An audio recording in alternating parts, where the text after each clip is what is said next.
Pond Boss. Pitfalls, Pratfalls, and mistakes. 3, 2. Hey, Mr. Pond Boss, tell me what to do to make all my Lunker Lake dreams come true. Hello, Chico. Let's talk about pitfalls, pratfalls, and mistakes. This might be kind of juicy. Yeah, when I first heard the word pratfalls, I had to look it up. And it mainly means falling on your butt or making a stupid mistake. And I tell you, I see some of those from time to time. The first story I want to tell people is I'll never forget a guy calling. This is in the early 2000s, 2001, 2, 3, through there somewhere. And he had a place over near St. Joe, Texas. Mm-hmm. And he was a young entrepreneur who had bought 2 McDonald's franchises in North Dallas and had set those up. And he was in his late 20s, so he was doing pretty good for himself. So he bought this land for recreation, and he wanted to put a pond on it. So Mike Otto and I went out there and met up with him and walked the property and looked at it. And I had already looked at topo maps with Mike. We stopped at his office and looked at these topo maps and figured out that this guy needed to build about a 7 or 8 acre lake. Okay. And we'd already kind of plotted the length of the dam. And when we got on site and started looking at it, Otto set up his transit and started, shooting some elevations. And he said, your dam needs to be right here. Your watershed's the size to support about a 6 or 8 acre lake.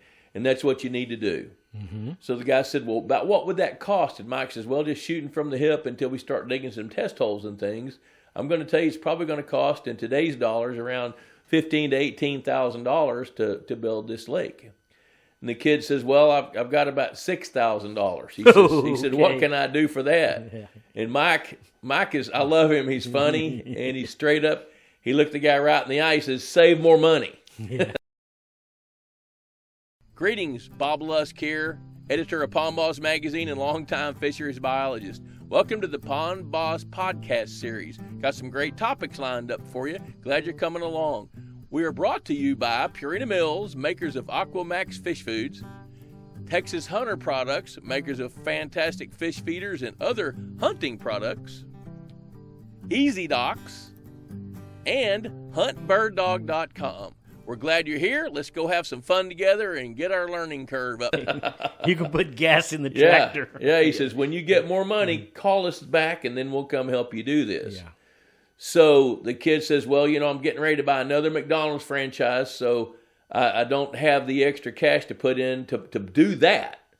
So we went about our merry way, and about 18 months later, the kid calls me. I call him a kid because compared to me, he was a kid. That's a kid, yeah.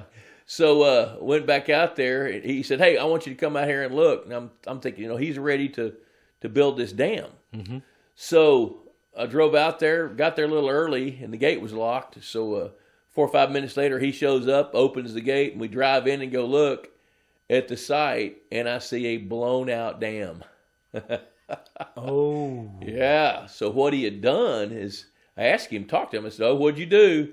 He said, well, after you guys left, I went and found another guy that was willing to build this dam for me.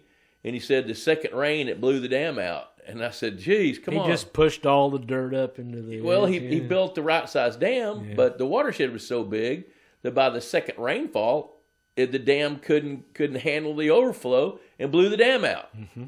So I said, oh, Lord, Otto's he's not going to be happy with you when he sees this. He says, well, I'm going to have to eat my crow. Mm-hmm. So I called Mike, and because what I thought we were going to do is go look and get ready to build the guy the dam, 18 months later. Right. So Otto came out and met the guy, and he was pretty restrained. He said, so you got your $6,000 dam, did you? He did. The guy says, yes. He did. And Mike says, well, I tell you what. He says, I'm going to charge you $6,000 to take this dam out and $15,000 to build it like it should have been built. So the kid says, you know what, let's go, let's do it right. So it cost him $12,000 for his mistake, and he still spent that 15 or 18 or whatever it was to go ahead and build the dam. Yeah. So he wasn't patient, I mean, you've traveled around with me enough that you've seen some things too. So anything jump out at you? Oh yeah. A big one is a dam that had. Well, I won't say where we went, but there was a dam that you were going in to evaluate, and when you got there, it was full of vegetation. And I don't mean vegetation; I mean tall trees. Oh yeah, I know what you're talking about. Yeah. Thousands of tall trees in one end. Oh yeah. And the dam was, I think it was going to be 40 feet deep, 40 or 50 feet deep. Yeah. Well, I'm not afraid to say where that was. That was in Mississippi, Okay. near Port Gibson, Mississippi, Mm-hmm. where this landowner had fished a big public lake like Toledo Bend or Sam Rayburn somewhere, Right. and he That's- loved fishing standing That's timber. right. Yep. Mm-hmm. But what he didn't think about was where I'm fishing the standing timber, that's only a fraction of that whole lake. Yeah. But what he wanted to do, and what he ended up doing, was he built a dam where they borrowed the dirt adjacent to the dam, built a beautiful dam. The dam was it built. was a wonder to Yeah, behold. the dam was great. You could land an airplane on it. You It was could. so big. That's right. You know? But then inside the basin of the lake is 100% covered with thick underbrush, tall trees, and 100% vegetated. Yep. Every bit of it. That lake can't work. It's got way too much organic matter in it. That lake now is full and has been stocked with fish. And I don't think they've had their first fish killed, but they're going to. Mm-hmm. You know, some of the Pitfalls and Pratfalls, there's just a couple of stories right there. And those had to do with pond construction. Mm-hmm. But I can't tell you how many times I've seen somebody spend the money to build the lake properly, then stock it properly, and then leave it to its own. You know, that's like putting in a swimming pool and saying, take care of yourself. Right. Do you think the enthusiasm wanes a little bit, or I do. I can think of another one.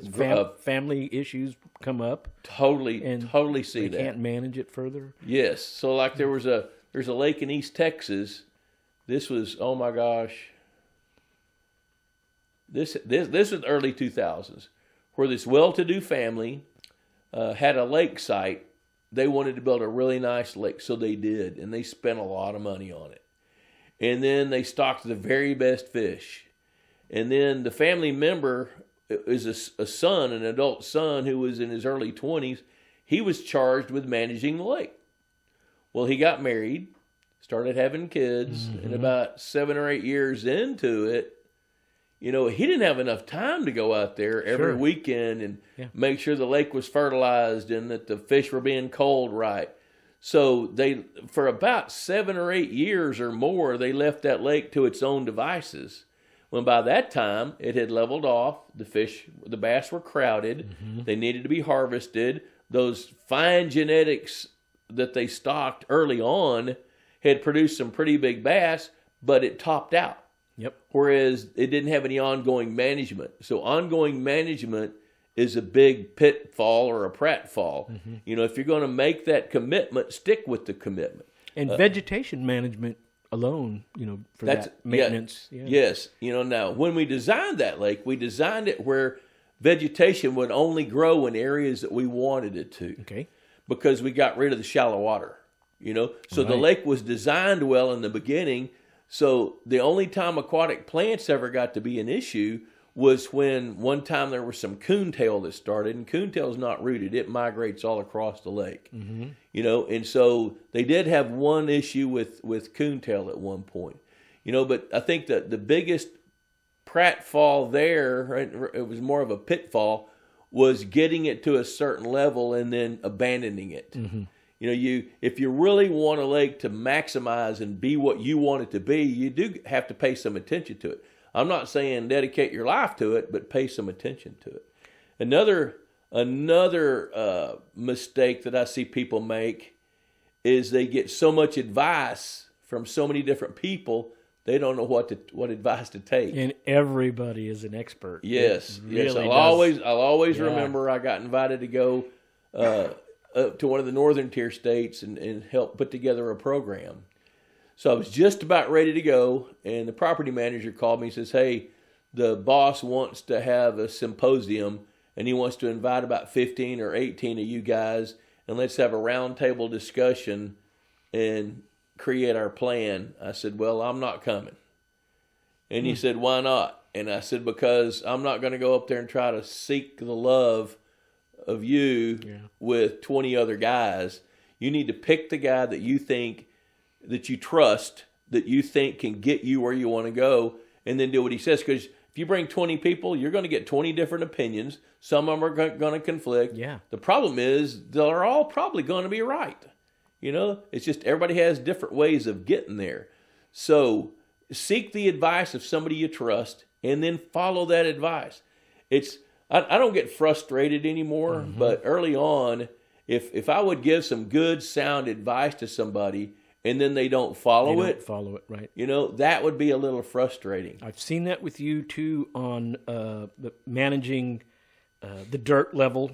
On one side of that. Remember that one property we went to in the dam, and then they had this big wide area. Oh, yeah. And he wanted to be a grassy Oh, area, yeah. and you had said, "Well, here's how you're going to have to do that." Yes. And the dam was totally not set up for that. Yes. But the dirt guy had come in and convinced him of something else. But Yes. what the dirt guy was doing what he wanted to do. That's right. Not necessarily what the customer wanted to do, but he kept talking him into this was what had to be done. And it wasn't until you got the call and said, look at this. And he went, what are we doing? What is going on? Yeah. Well, in that case, there was going to be too much of the lake that was going to be too shallow. And the goal for that lake was to make it a really nice, primarily catch and release lake for crowded bass. That's what the guy wanted. And when I explained to him, when you've got all that water that's going to be less than 3 feet deep, and a lot of that water was only going to be 2 feet deep, it's going to evaporate down, and that's going to be naked. Or if it doesn't, it's going to be so choked with vegetation that you can't do anything with it. So it's all wasted. Then it becomes more of a haven for waterfowl. And if that's what you want, then leave it like that. But that wasn't what he wanted. And, I love earth movers because they're really good at what they're good at. But it's when they start stepping into my lane that we have a little bit of a problem because they don't understand that piece of the puzzle. And compaction, I've seen that, compaction problems, that now you've got your dam where it's at, it's getting ready, and you go, well, is it going to hold water? Look at all this erosion we have going on. Yes. So and that's a structural issue. That's another one of my pet peeves that I see is not finishing strong. If you can't finish strong, then why do it? And it is so common. Yeah. That's one that I guess I do get a little frustrated. Budget driven most of the time. Well, it's budget driven, but I'll tell you something else that drives it. Is some of these earth movers are so good and in such high demand that what they'll do is they'll get they're late to your job, and then they do your job and they don't quite get finished with the fine details, and they're getting pressured from the next guy that is now been waiting a month later than you said you were going to be there. So you get a good earth mover gets there. Landowner wants to keep him an extra couple of weeks to do these. Hey, while you're here, do this, do this, do this. Since your tractor and trailer is here. That's right. And the landowner, the earth mover's under the pressure to finish here, and then they'll pull off before they really get finished with the details, like the final grade on the backside slope of the dam and seeding the disturbed dirt so grass can start to grow. Finishing the overflow pipe of all things. They didn't weld the up piece on it or whatever. I see things like that happen way too often. Yeah, drainage pitfalls. Yeah, the spillway's not finished, and when the lake fills up, it washes it away. So finishing strong, that's another mistake or pitfall that I see pretty commonly. Another one is when somebody starts managing a lake and they give up because there's obstacles. Let me tell you this. My mama had a phrase, and she was absolutely right. I didn't know what she meant by it until I was in my mid-30s. She would always say, son, if it ain't one thing, it's another. She's right. Oh, yeah. And what that means is instead of getting frustrated by obstacles, you figure out what they are and you overcome them.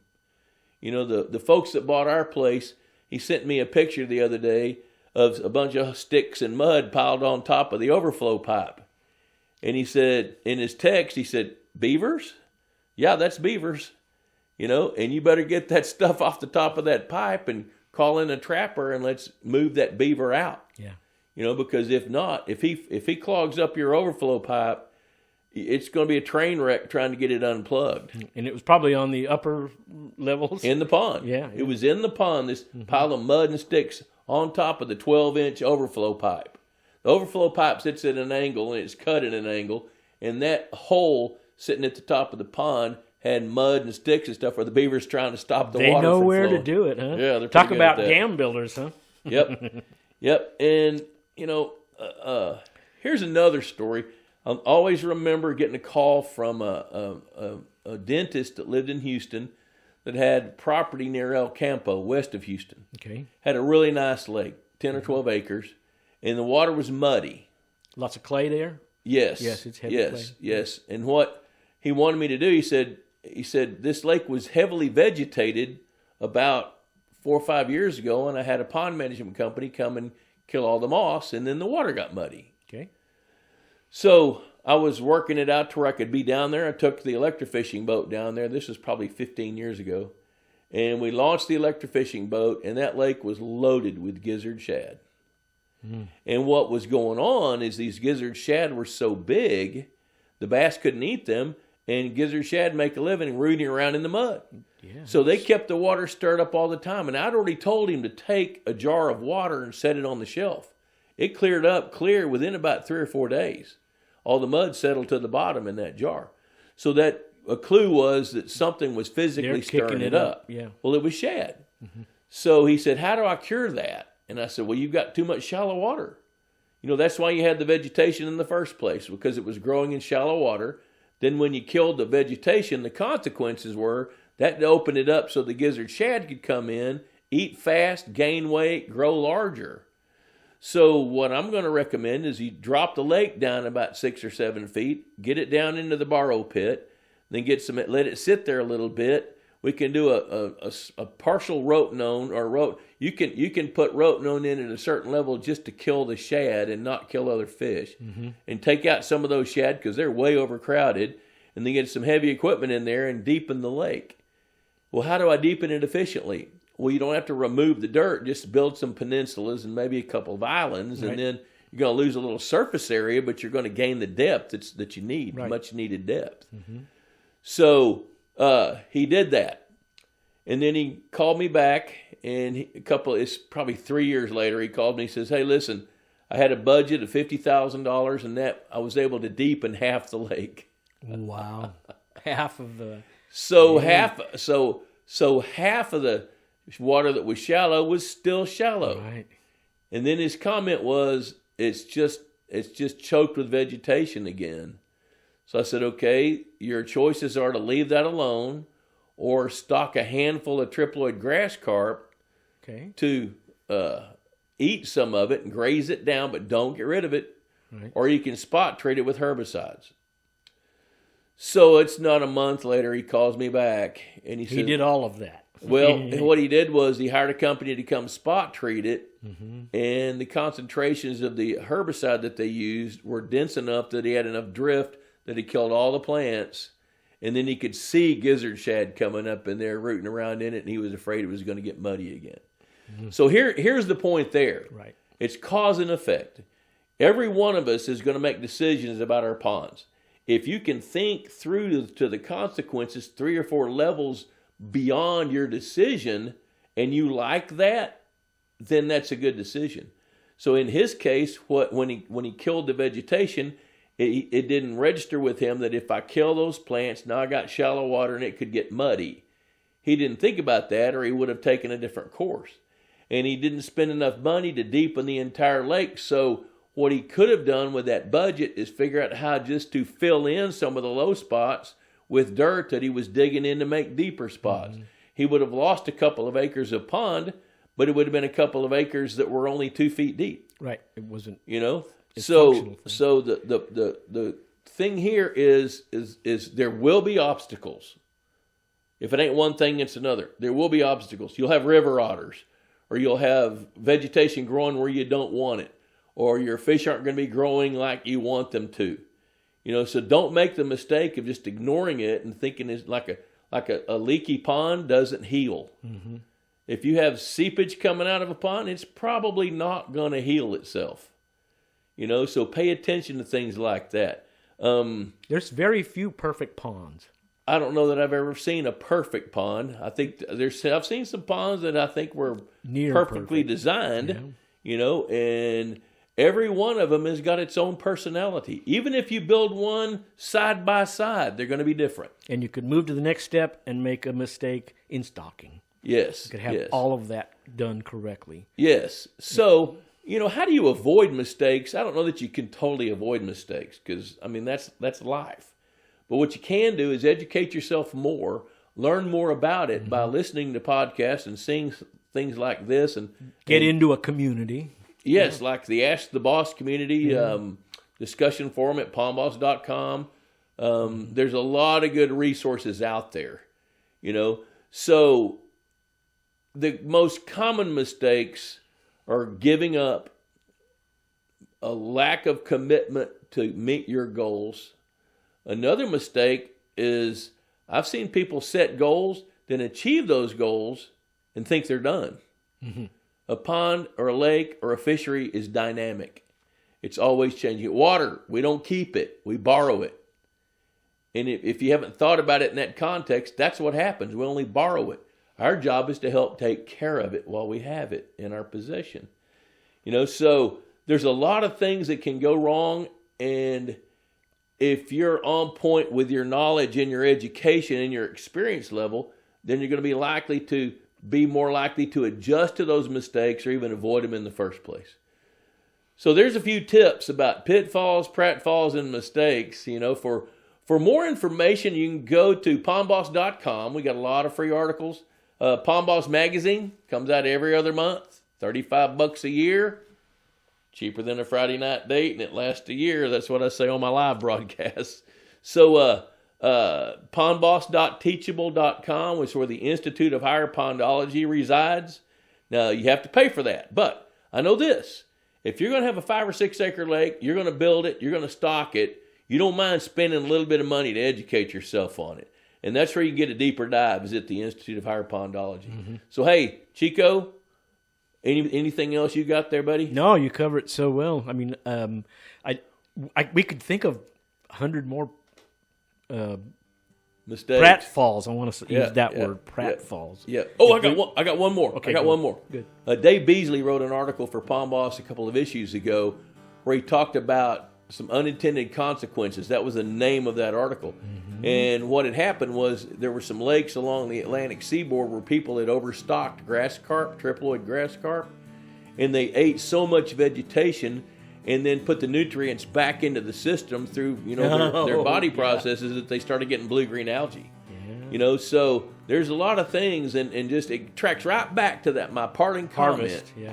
Well, it tracks back to my parting comment of the more that you educate yourself about the cause and effect, it helps you make smarter decisions. Absolutely. That's it. So, hey, we're about out of time on this one, and appreciate everybody checking in, watching this, listening to us, and until next time, adios.